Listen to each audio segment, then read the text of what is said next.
What's up everybody, Matt Maran here for another weekly update. There's lots of exciting news to go over here this week, but before I get into the news, I first want to mention I will be doing another Sunday night live stream. So last week we switched it up, did an evening live stream. It seems like a lot of you really enjoyed that. We had a little more viewership than normal, so I want to try that again this week. So Sunday night at 9 p.m. Eastern time, we'll be doing a live stream here, and so join if you can. We always just have a good time hanging out, talking cars, answering your questions, and just having a good time.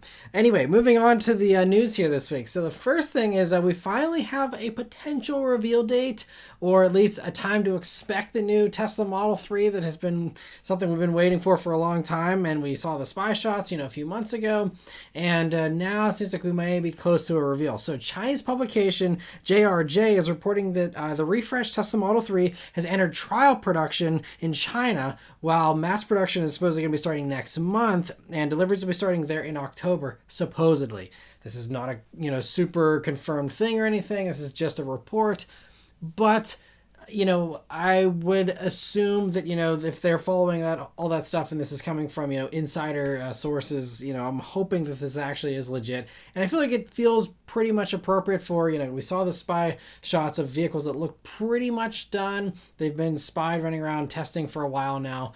I would expect to see this, showing up relatively soon anyway. So hopefully this is true. Now, whether or not the North American version comes as soon, we'll have to wait and see. But I mean, obviously, if it's going to be starting production in October, supposedly, then we will see a reveal here. Whether or not it's ready for the US, version, we'll at least be able to see what it's like and all the details on it, hopefully. So that's all exciting. And then the last interesting bit here is that pricing, at least in China, will be very aggressive, even more so than the current car, with prices rumored to be starting around $28,000 at the current exchange rates.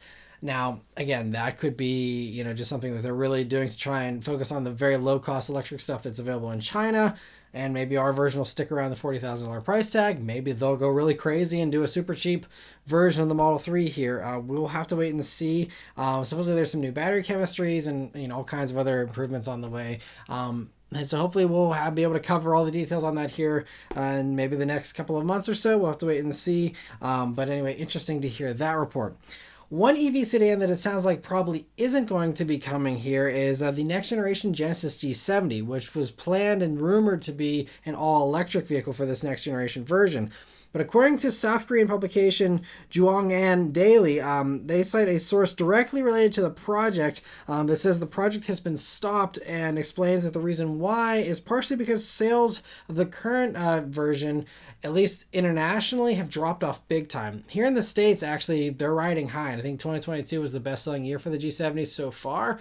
So it is doing well here, but I guess all the other markets it's not, and so that kind of made them pause that and rethink them doing a new G70. They also said that supposedly customers are wanting something larger, and for some reason they're not getting a G80. So it's this strange thing of they want to make it bigger, but then it's going to step on the toes of the G80.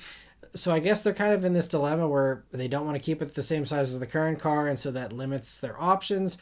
But I think they should stick to their guns. At least here in the States, it's selling well. Stick to that same size. I don't think everyone needs something enormous, but I mean, and also I can understand them trying to, slim down the lineup, especially for the sedans, and just, offer two. And, the G80 is not overly big or anything, should be still fine.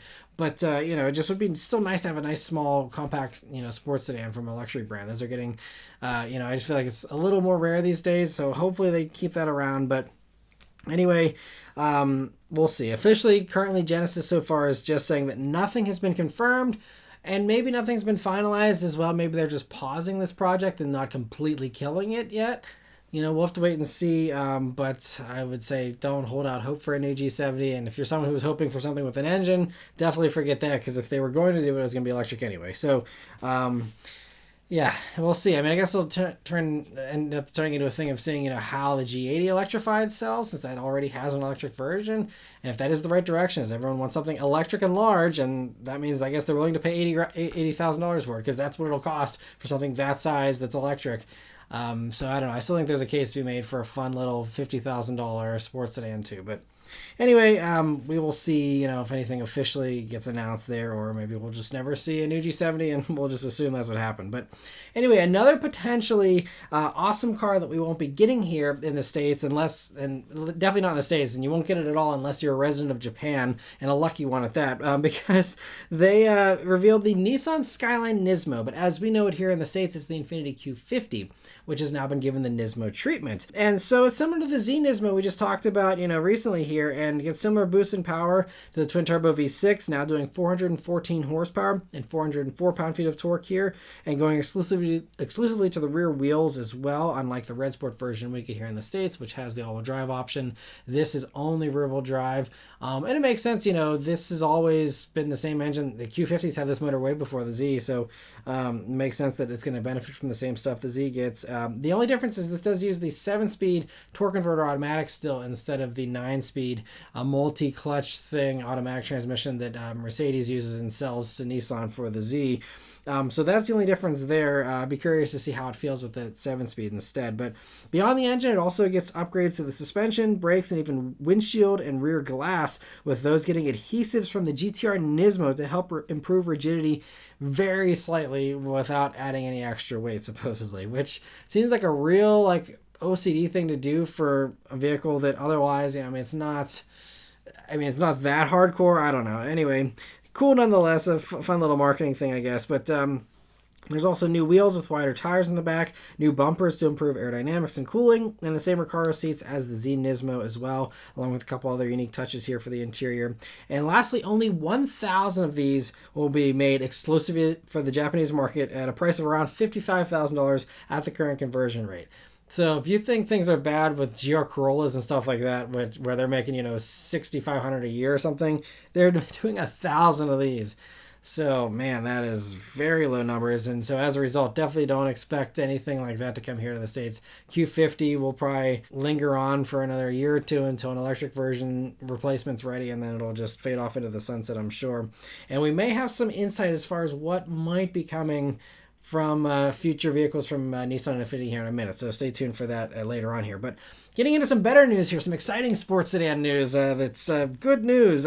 Car and Driver claims to have 2 independent sources that say that Mercedes will bring back the 4-liter twin-turbo V8 for the C63 and E63 for this new generation, as a result of the lackluster response to the 4- and 6-cylinder versions of the new C63 and E63 here, that I guess people aren't super into. I don't even know if the 63 versions of the C are even out yet. The E63, we know about it, but I don't even think that's certainly not on the roads yet. But it's already having such severe backlash, or maybe they just have a complete lack of orders. They're like, oh crap, we screwed up. Let's go back to what everyone actually wants. I'm guessing that's the way this is playing out, because it seems like they're reversing course and being like, oh wait, this was a bad idea. And it's very rare to see a company make a large change like this quickly, especially when they previously had said they needed to do the 4-cylinder and the 6-cylinder for emissions.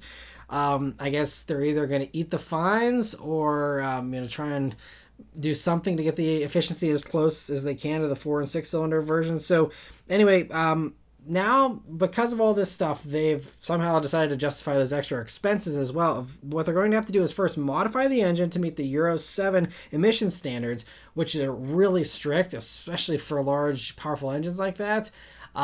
So that may derate the motor, to get it to those emission standards, but at least it'll have a twin turbo V8, keep everyone happy. You have the same sound and all that. I love V8s myself, but I worry that this is going to have a lot of compromises, just for the sake of being like, aha, I still have the V8. It still might not be what everyone's hoping. We'll see. But anyway, once they've done all the modifications of the engine, however much horsepower it ends up putting out, then it's a matter of fitting the e-performance plug-in hybrid tech that's required, because I'm assuming that's the only hope they have of kind of getting decent efficiency numbers and dodging some fines, if it's at least a plug-in hybrid with this tiny little batteries that they have in these e-performance things.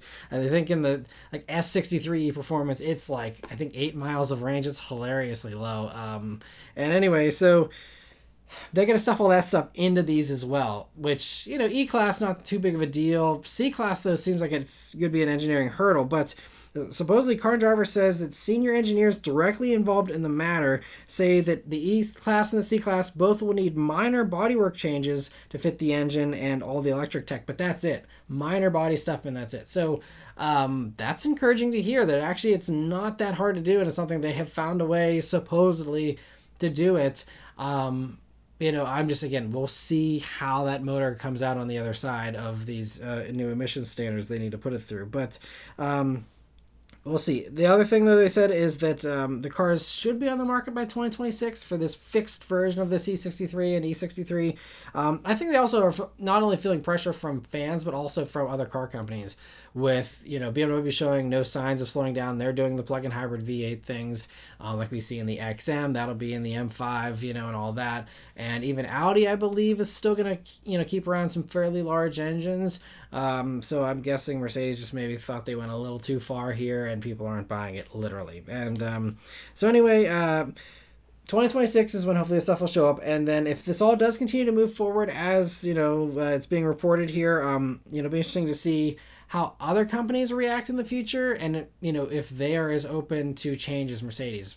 Prime example is Stellantis. Dodge in particular, you know, a lot of people are upset about the idea of the Charger and Challenger, or the lack of a Challenger, but a Charger being electric only going forward. We will see. Will they change their mind? Were they never planning to do only electric? Maybe we'll see the Hurricane 6. Or we'll see, you know, I think Motor Trend a long time ago was reporting on, you know, like a plug-in hybrid combined with a naturally aspirated V8 to make a new Hellcat that still has 700 horsepower, but 200 comes from an electric motor. You know, that might be more agreeable to people than some electric thing with 1,000 horsepower. You know, I don't know. We'll see. I'd love to see them offer both, but, you know, it'll be interesting to see how people and companies grapple with these new emission standards, how you know, get around them, what you can do to, you know, make things as crazy as possible and as close to the old stuff that everyone still wants to cling on to. It'll be interesting to see how this all plays out. But anyway, moving off that, another little Mercedes-AMG thing really quick is that they announced they'll be revealing the AMG GT two-door new sports car at the Monterey Car Week here next week in Pebble Beach. So stay tuned for that. I'll be covering that next week. And they definitely won't be the only company bringing out a new model here to Pebble Beach. There's going to be a lot of stuff next week, so buckle up for a long weekly update next week. So anyway, Lamborghini this week has announced that they'll be debuting a prototype of their coming electric car, which is a surprise because we had heard that was not coming until at least 2028 at the earliest, I think. And I guess they're showing off a prototype version here. And they say that this will also not only be a prototype concept thing, but it's also going to follow, they say, the same formula of doing limited run cars as an early preview of what to expect potentially for down the road stuff. So think, you know, same thing we saw with the Cyan, or even you think back to the Reventon, previewing the Aventador. You know, they're doing that already here in the year 2023 for something that won't hit mass market production, according to them, until around 2028 or so. So very early preview. Obviously, this stuff won't actually probably start being built till at least next year, but still a long lead up time before the actual production thing. But anyway, yeah, so that'll be interesting to see next week. I'll be talking more about that. And yeah, but it'll be very interesting to see how Lamborghini's playing the electric thing, especially this soon. So stay tuned for that. And Aston Martin has said that they're going to be rolling out a new model at Monterey as well. And the most likely candidate for them here is just to do the DB12 Volante. I mean, it's California, revealing a convertible there makes sense. It's also easy because it's, you know, mostly be carryover, you know, from the DB11 Volante, as far as all the new stuff is already in the chassis and everything. You just port over the same, you know, folding hardtop, hack the roof off, and you should have, you know, be very, it's probably ready to go back whenever the hard top was, and they're just delaying it for some reason. But anyway, that'll most likely be what's showing up next week from Aston Martin, but I'll cover that next week, and maybe we'll be wrong. Maybe they'll surprise us with a Vantage or something like that, but I think that's probably a little further out. And for the last Monterey teaser here, Infiniti is teasing a QX Monograph concept they'll be showing off at Monterey, and they say it'll showcase the future direction of Infiniti's design direction, and it's also going to likely preview the future QX80 that we heard about a few weeks ago at the Infiniti dealer conference I reported on in a prior weekly update, and they were saying that that's going to be coming fairly soon, potentially even like before the end of this year, at least as far as a reveal. And you know, it would just be a new next generation QX80. They talked about how it looks and stuff. You can watch that weekly update if you're curious, but Anyway, so stay tuned for that concept preview of that here next week. For another teaser, something that I actually missed last week during the Land Cruiser reveal from Toyota was that in the international debut that they did, which I wasn't at, I was at the North American one, but the international one, they also talked about the future here of the Land Cruiser brand, and there was a slide that was shown there that teased a production version of the compact cruiser EV concept from 2021, along with a larger, sleeker vehicle there that is likely an EV, judging by the lack of a grille. So no specifics were mentioned about these two vehicles. But, if the Land Cruiser is like Toyota's version of a Bronco, then that little, cruiser thing you're seeing there on the left will most likely be, Toyota's version of a Bronco Sport. And I mean, it makes sense. Bronco Sport's very popular, and I see way more of those than I even see of the Escape these days. So, I mean, I feel like this is, makes a lot of sense to kind of copy that formula. And, again, they teased that thing back in 2021, so I'm guessing this will finally just be the production version of that whenever it does come. The other thing on the right-hand side there is more of a mystery. I don't know if they're going to just kind of use the Land Cruiser name for other variants of random things just to add a little bit of extra spice. But, I mean, we got the Crown sub-brand. Now we got a potential Land Cruiser sub-brand. And then you have all the other Toyotas, which is no shortage of vehicles in the lineup for that either. And then you have the whole Lexus division. It's just like they have so much going on, and it's like every conceivable little niche is slowly but surely getting filled here in the Toyota lineup, and it's impressive, but I hope it's sustainable. But anyway, because even with this little Bronco Sport competitor thing, they're going to have to keep the price under 4Runner. So you're going to have, it's just a really tightly packed SUV lineup there for Toyota. Hopefully, again, it works out. And if they can do a fun little, Land Cruiser looking thing that's $30,000, I think that'll be great, but we'll just have to wait and see. So anyway, interesting to hear, and see that teaser there. In some other rugged-looking SUV news, the trickle of info continues to come out about the 2025 Hyundai Santa Fe. And so recently, they invited some U.S. journalists to check it out and provided a little bit more info to them as well, along with debuting a new XRT concept version that gives you some more off-road ready wheels there, along with tires, a roof rack, and a spare tire, a ladder, and a storage case there on the side, which is really close to the same formula that Land Rover did with the debut versions of the Defender. And clearly, a lot of people are saying this is a lot like the Defender. This is like Hyundai's knockoff version. And it certainly seems to be that way. I think there's also some G-Wagon influence and appeal there as well. But anyway, that XRT version most likely will get a toned down version of that and will show up. We see XRT trims of other Hyundais, so almost certainly if they're going for a rugged vibe with that trim, putting it on one of their more rugged looking vehicles, I think, makes a ton of sense. So that is almost a certainty, I would say. And beyond the concept stuff, though, the production details we got here are about the powertrain, seating, and infotainment. So first off, it'll be offered with two different powertrains. One is the 2.5-liter Turbo 4 that does 277 horsepower and 300 pound-feet of torque, or 311 pound-feet of torque in this application, and goes through an 8-speed dual-clutch automatic. The other is the current familiar hybrid setup that we see in other Hyundai vehicles that uses a 1.6-liter Turbo 4 combined with electric motors, of course, to do 178 horsepower and 195 pound-feet of torque here, and it runs through a 6-speed automatic for that one. They also confirmed that it'll bring back the third row here to the U.S., and that will come in 5, 6, and 7-seater configurations. It's not going to be a huge third row, but, hopefully will be somewhat usable, and, nice that they're going to be offering that there. And lastly, it's going to get a new gen infotainment system that finally will have wireless Apple CarPlay and wireless Android Auto, which is great because that was like really the one thing keeping these Hyundai interiors from being perfect and, being a little bit behind the competitors that most of them do offer that. So now this will have that. That's fantastic to hear. And so Hyundai lastly added that the complete U.S. debut here with all the details and all the U.S. specific, specs and stuff will happen at the LA Auto Show here in November. So stay tuned for that. And that means, again, this is, I believe now they're calling it a 2025 model year vehicle. So don't expect these until at least the spring of 2024. So we got a ways to wait for these, but still great to see that. I think that's going to be a huge hit for Hyundai, I think. And speaking of the Defender stuff, though, Autocar is reporting that at a recent investor conference, a JLR executive said that a smaller and fully electric Defender variant, it's not going to replace the Defender, but a new variant of the Defender is under development and will arrive around 2027. And they said that it'll be on the EMA platform that will be shared with the future electric Evoque, Velara, and Discovery Sport that they're also planning to do. And this also suggests that based on that platform size, and you're talking about stuff like an Evoque and stuff, the estimates are that this new baby Defender, which could be potentially called the Defender Sport, that could end up being around the same size like a BMW X3, which I also think, again, if they priced it well, and you had the same awesome looks, same thing as the Santa Fe here, I think something like that could be a massive hit as well.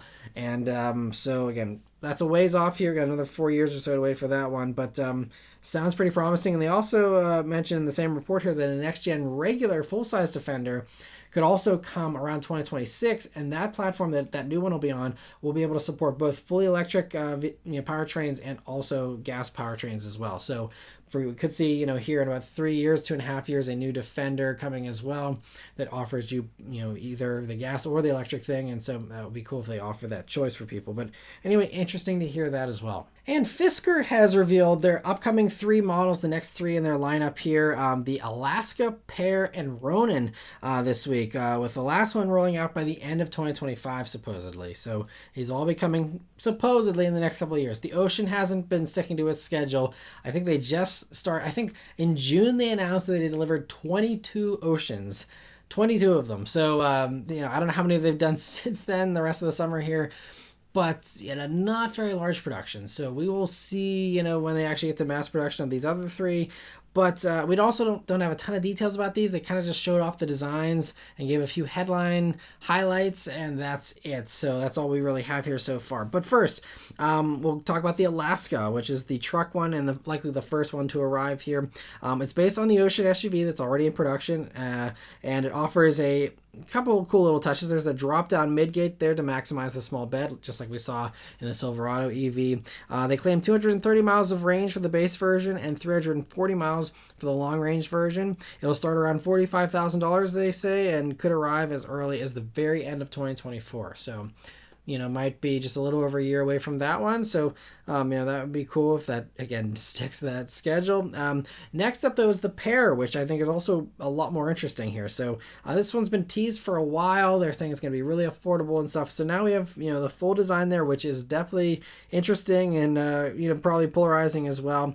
And so they say it's going to be starting somewhere under $30,000. They haven't committed to exactly whether that's $29,995 or that's way under, I don't know, but it's going to be on a new low-cost, affordable entry-level platform, and they say that Fisker says it's going to be using 35% less parts than a typical manufacturing process. In addition to the out-of-the-ordinary styling there, it also has some unique features here, like the option for a 3-seat bench in the front, which I don't know how that works in modern times, because you would assume you'd want an airbag for that third passenger in the front, and otherwise I'm hoping you at least have pre-tensioners in the seat belt, but otherwise, you're going to get a face full of screen in an accident.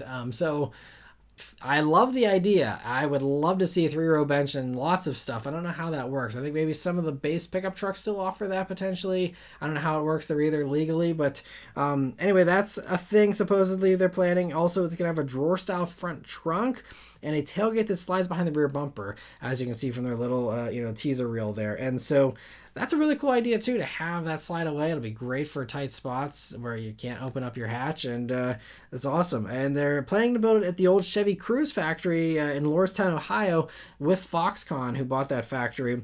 They plan to do that starting in the middle of 2025. Again, don't hold your breath for that date to hold, but they also say that since it's going to be built in Ohio, it should be eligible for tax credits on top of that low starting price. So, it'll be tough, though. It's got to be kind of funny because they're going to be building an affordable vehicle in GM's old affordable plant for the little Cobalt and Cruze and even Cavalier before that. And meanwhile, around 2025 or maybe even sooner, GM will most likely have a new Bolt. They're claiming it's going to be under $30,000. And we also have the Equinox starting right at $30,000. Will they be able to be Chevy at, for a long time has been Chevy's kind of thing with the Bolt.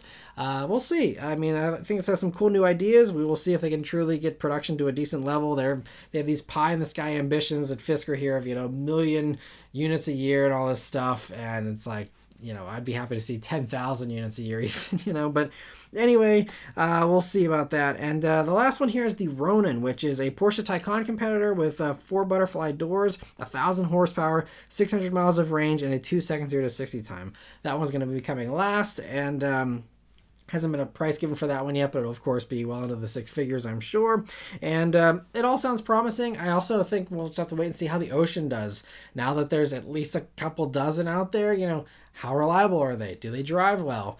How do you get them serviced? There's all these things that they're early days at Fisker, and so I feel like they're kind of putting the cart before the horse here with having all these awesome, exciting debuts. And it's like, okay, we'll see when this stuff actually shows up, if the company even survives, we'll see. But anyway, I wish them all the best, and fingers crossed all these awesome ideas actually come to fruition, and we have some great stuff here from a brand new competitor. Moving on here, Kia has partially revealed the new K3 in Mexico this week, and this is likely going to be the Forte replacement. I believe this is actually in other parts of the world already been called the K3, and it makes sense, how they ditched the Optima name, and switched to K5. I think it'll be a safe bet. They're going to ditch the Forte name, go to K3 here for all the markets around the world, most likely. And from what we can see, it looks pretty cool so far. We just have a few pictures there. We can see all the inside, though. It gets some dual screens, just like the more expensive Kias. And they also mentioned some of the engines that'll be available internationally. But here, the one engine, it'll all be basically carryover motors. So here we'll most likely get a carryover from the Forte, meaning a 2-liter naturally aspirated 4-cylinder with 150 horsepower and a CVT transmission. And maybe if we're lucky, they'll bring over the turbo 1.62, but I wouldn't hold your breath for that. And so it goes on sale in other markets starting in the fourth quarter of this year. And I'd expect it to come to the U.S. sometime in the middle of next year, would be my guess, but we'll have to wait and see. Interesting to see that. And for the last news story here this week, fans of the Nissan Titan will be very sad because that is one vehicle that will not be getting a 2025 model year. And they say that after the 2024 model year, and specifically the summer of 2024, is when they will end production of the Nissan Titan. And so Nissan confirmed this to Motor One this past week because there was some speculation and some stuff. I guess there was a leaked dealer memo that announced this, and so Nissan just came out with the info. And they also added that in addition to the fact that, yes, the Titan's going away, the reason why is that the Mississippi factory that currently builds it will be transformed to build 2 all-new, all-electric vehicles. They didn't say anything about those electric vehicles, but, with the way the tax credits are set up now where you have to build it in the U.S. to get the full credit, it's just something that, if the Titan's not doing super well, it's just that's way too valuable of a factory. Any U.S. factory for any car company right now, it's like, let's put all the EVs there because, we want to get those tax credits. So, I think it makes a lot of sense. Scrap the Titan. I think they haven't sold hardly any this year. It's like you're much better off, building these new EVs. Now, what they are, I don't know. It could be 2 Nissans. It could be a Nissan and an Infiniti. It could be something else entirely. We'll have to wait and see what they end up doing. But, at least we know they said that there's not going to be any jobs lost during this transition. So I guess the transformation will be pretty quick. And that, I'm guessing this means that we can expect 2 all-new, all-electric vehicles from Nissan here sometime, starting production in the summer of 2024, maybe fall of 2024. So, we haven't had any teasers or any, real info about any of that kind of stuff. So that's encouraging, and hopefully we'll have some, fresh, cool stuff from Nissan here relatively soon. And but yeah, sad to see the Titan go. Just for me, the Titan was never really competitive unless you got a super big discount on it, which was totally possible and reasonable to expect. And if you got that made sense. But otherwise, MSRP, which is how I have to judge cars, just wasn't competitive with everything else out there really. And so it's a bummer, but it is what it is. And so glad to see the factory will be put to a better use soon. And lastly, I want to thank all of you that are members of the Matt Maran Motoring Club. I really do appreciate the support every week from all of you who continue to be members and support the channel here. It really does mean a lot. And we did have a few new members join here this past week. So I want to give a big thank you and welcome here to Davin Tang, Mir Alrafi, and Nub J, who joined during the live stream. And I'm so happy that you guys were able to join there during the live stream, and hope you enjoy getting that priority answering, which is one of the big perks here of being a member. And I also wanted to welcome Frosty Johnson, who also is a brand new member who was able to join thanks to the very generous gifting that Kyle did during the live stream. So thanks, Kyle, for gifting those memberships, and welcome to Frosty. Hope you're enjoying the perks there so far. But anyway, for anyone else who'd like to join and become a member, there's always join buttons here on the video page, on the channel page, and also a link in the description. But anyway, thank you all very much for watching. Let me know your thoughts on all this stuff in the comments below. Please also leave a like and subscribe to keep these videos coming, and I'll see you guys on the next one. Take care.